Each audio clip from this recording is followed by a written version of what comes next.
morning guys. Tingnan nyo naman yung mga amo ko. Ayan. Borlogs na. Tapos na siyang maglaro, kumain. Pinainom ko na rin yun ng vitamins. Saka nilinis yung tenga. O, diba? Bagsak na siya. Ito naman yung isa kong amo. Tapos na rin itong uminom ng vitamins. Ayan. Bagsak na rin siya sa mga labahan. Ang bait nila kahapon guys. Hindi sila nag-away.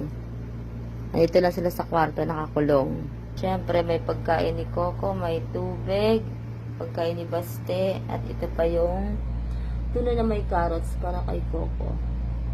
Kasi wala siyang dede pa, wala siyang gatas na maiinom. Mahal pag bumili pa kami, kaya ayun na lang, tuna na may carrots, kaya pumpkin. O, diba? Tulog na siya. Sweet dreams, Coco.